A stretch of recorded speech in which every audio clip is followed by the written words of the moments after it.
നമസ്കാരം. ഞാൻ നിങ്ങളുടെ പ്രിയ കഥാകാരി ഡോക്ടർ ബീന.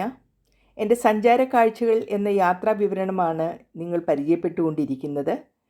ഇന്ന് ബാംഗ്ലൂർ മൈസൂർ മേഖലയിലെ കാഴ്ചകളും കൗതുകകരമായ ഓർമ്മകളുമാണ് നിങ്ങളുടെ മുന്നിൽ കാഴ്ചവെക്കുന്നത്.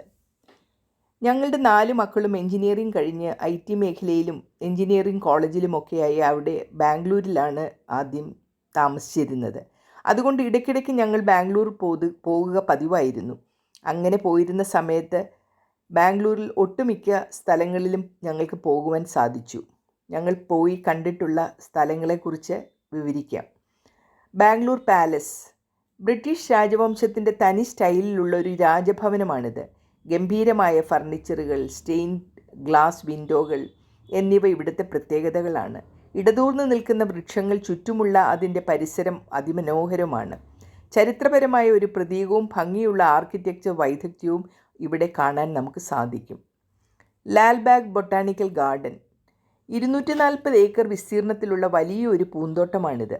അപൂർവമായ പുഷ്പങ്ങൾ, സുന്ദരമായ വൃക്ഷങ്ങൾ, ഇവ വളരെ സൂക്ഷ്മതയോട് നട്ട് വളർത്തി പരിപാലിച്ചിട്ടുണ്ട്. എല്ലാത്തിൻ്റെയും ബൊട്ടാണിക്കൽ പേരുകളും എഴുതി സൂക്ഷിച്ചിട്ടുണ്ട്. മനോഹരമായ ജലാശയങ്ങൾ ഇവിടുത്തെ പ്രത്യേക ആകർഷണമാണ്. ഇവിടെ നടത്തപ്പെടുന്ന വാർഷിക പുഷ്പ പ്രദർശനം വളരെ പ്രശസ്തമാണ്. കബൺ പാർക്ക് നഗരത്തിൻ്റെ ഹൃദയത്തിൽ 300 ഏക്കറോളം പച്ചപ്പുള്ളൊരു പാർക്കാണിത്. സഞ്ചാരത്തിനും ഫോട്ടോഗ്രഫിക്കുമായി മികച്ച സ്ഥലം.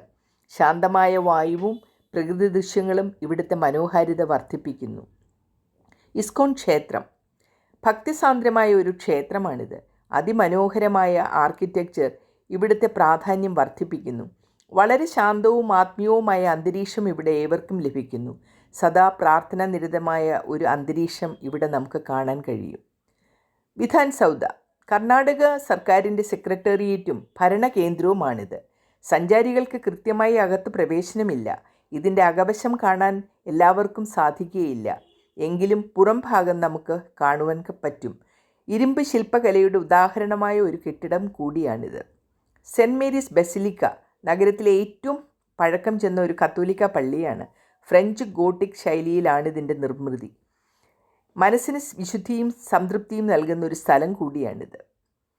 മൈസൂർ ഞങ്ങളുടെ മകൾ റിനുവിനെ വിവാഹം കഴിച്ചു കൊടുത്തിരിക്കുന്നത് മൈസൂർ റോഡിൽ ചന്ദ്ര ലേഔട്ട് എന്ന സ്ഥലത്തുള്ള വിജയനഗറിലാണ്. അവിടെ പോകുമ്പോഴും അല്ലാതെയും ഞങ്ങൾ മൈസൂർ കാണാൻ പോയിരുന്നു.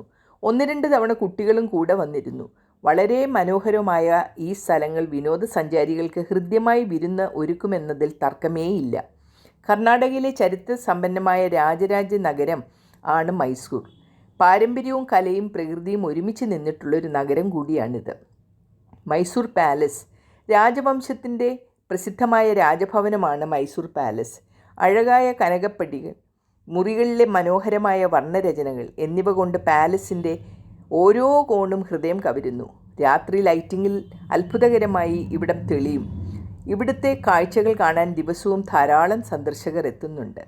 ചാമുണ്ഡി ഹിൽ കർണാടകയിലെ മൈസൂരിന് സമീപം സ്ഥിതി ചെയ്യുന്ന ഒരു പ്രസിദ്ധമായ മലമ്പ്രദേശമാണ്. ഇതിൻ്റെ കുന്നിൻ മുകളിലാണ് ചാമുണ്ഡീശ്വരി ക്ഷേത്രം സ്ഥിതി ചെയ്യുന്നത്. അമ്മ ചാമുണ്ഡിയെ ദേവി ദുർഗ രൂപമാണ് ആരാധിക്കുന്നതിനു വേണ്ടിയുള്ളൊരു പ്രശസ്തമായ ക്ഷേത്രമാണിത്. ചാമുണ്ഡി ഹില്ലിൻ്റെ ഉയരം ഏകദേശം 3489 അടികൾ, അതായത് 1062 മീറ്ററാണ്. മൈസൂരിനടുത്തുള്ള സമതല പ്രദേശത്ത് നിന്ന് ഇത് വളരെ ഉയർന്നതായി കാണപ്പെടുന്നു. ഹില്ലിൻ്റെ മുകളിലേക്കുള്ള യാത്രയ്ക്ക് ഒരു വൈൻഡിങ് റോഡും പടികൾ വഴി കയറാനും പറ്റുന്ന പാതയുമുണ്ട്. ഏകദേശം 1000 കാൽനട പടികൾ ഇവിടെയുണ്ട്. ചാമുണ്ഡീശ്വരം ക്ഷേത്രം 12-ാം നൂറ്റാണ്ടിൽ നിർമ്മിതമായതാണ്. ഈ ക്ഷേത്രം വൈഷ്ണവ ശൈവ ശില്പകലയുടെ സമന്വയത്തോടെ മനോഹരമായ ഘനരൂപത്തിൽ നിർമ്മിച്ചിട്ടുള്ളതാണ്. ഹില്ലിൻ്റെ കാൽപ്പടികളിലൂടെ കയറിയാൽ കാണാവുന്ന വലിയ കല്ലിൽ പിറകെ വെച്ചിരിക്കുന്ന കൃഷ്ണവർണ്ണത്തിലുള്ള നന്ദി പ്രതിമ, ശിവഭക്തനായ ബലി വളരെ പ്രസിദ്ധമാണ്. മലയുടെ മുകളിൽ നിന്ന് താഴേക്ക് നോക്കുമ്പോൾ മൈസൂർ നഗരത്തിൻ്റെ മനോഹരമായ കാഴ്ചകൾ കാണാം. പ്രത്യേകിച്ച് രാത്രി സമയത്ത് നഗരം തെളിഞ്ഞു നിൽക്കുന്ന കാഴ്ച അതിമനോഹരമാണ്. മലയുടെ ചുറ്റുമുള്ള പച്ചപ്പുള്ള വനം പ്രദേശം, കാട്ടുപൂക്കൾ, നാടൻ പക്ഷികൾ എന്നിവ സുലഭമായി ഇവിടെയുണ്ട്. ചാമുണ്ഡി ഹിൽ മൈസൂർ ടൂറിസത്തിലെ പ്രധാന ആകർഷണങ്ങളിലൊന്നാണ്. ചരിത്രവും ദൈവിക ഭാവവും പ്രകൃതി ദർശനവും ഒരുമിച്ചാണ് എന്നുള്ളതാണ് ഇതിൻ്റെ പ്രധാന പ്രത്യേകത. KRS dam. Krishnaraja Sagar dam കർണാടകയിലെ മാണ്ഡ്യ ജില്ലയിൽ മൈസൂരിനടുത്ത് സ്ഥിതി ചെയ്യുന്ന ഒരു പ്രധാന ജലസേചന പദ്ധതിയും വിനോദസഞ്ചാര കേന്ദ്രവുമാണ്. കാവേരി നദിയിലായി നിർമ്മിച്ച ഈ ഡാം 1911 ആരംഭിച്ച് 1932 പൂർത്തിയായത്. ഇത് കൃഷിനിരപ്പുകൾക്ക് ജലസേചനവും കുടിവെള്ളവും വൈദ്യുതോൽപാദനവും നൽകുന്നു. ബൃന്ദാവൻ ഗാർഡൻസ് എന്ന മനോഹരമായ തോട്ടം ഡാമിൻ്റെ സമീപത്താണ് സ്ഥിതി ചെയ്യുന്നത്. 1932 സിർ മിർസ ഇസ്മായിൽ എന്ന ദിവാൻ്റെ നേതൃത്വത്തിൽ രൂപകൽപ്പന ചെയ്ത് നിർമ്മിച്ചതാണ് ഈ തോട്ടം. മുഗൾ ശൈലിയിലുള്ള ഈ തോട്ടം 3 തലങ്ങളിലായി ക്രമീകരിച്ചിരിക്കുന്നു. സംഗീത ഫൗണ്ടൻ ഷോ ബൃന്ദാവൻ ഗാർഡനിലെ പ്രധാന ആകർഷണമാണ്. ജലധാരകൾ സംഗീതത്തിനനുസരിച്ച് നൃത്തം ചെയ്യുന്നതും നിറമുള്ള ലൈറ്റുകൾ ഉപയോഗിച്ച് മനോഹരമായ കാഴ്ചകൾ സൃഷ്ടിക്കുന്നതുമാണ് ഈ ഷോയുടെ പ്രത്യേകത. ഈ ഷോ എല്ലാ ദിവസങ്ങളിലും സന്ധ്യാകാലങ്ങളിൽ നടത്തപ്പെടുന്നു.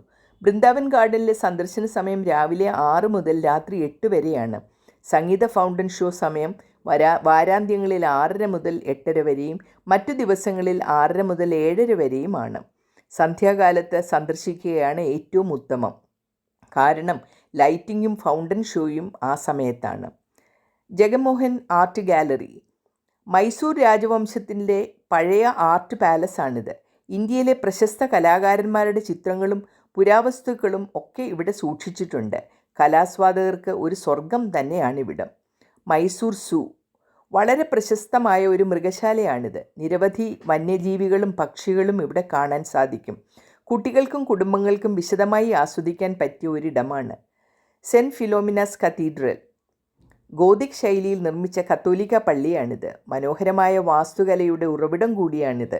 പ്രാർത്ഥനയ്ക്കും ധ്യാനത്തിനും ഉചിതമായ ഒരു ഇടമാണ്. എൻ്റെ വിവരണം ഇഷ്ടപ്പെട്ട് കാണുമല്ലോ. ഇഷ്ടമായെങ്കിൽ ലൈക്കും കമൻറ്റും ഇടാൻ മറക്കരുത്. ആദ്യമായിട്ടാണ് ഈ ചാനൽ കാണുന്നതെങ്കിൽ സബ്സ്ക്രൈബ് ചെയ്ത് ബെല്ലൈക്കണിൽ ഓൾ എന്ന ഓപ്ഷൻ ഇടണം. ഇനി അടുത്ത എപ്പിസോഡിൽ കാണുന്നതുവരെയും നന്ദി, നമസ്കാരം.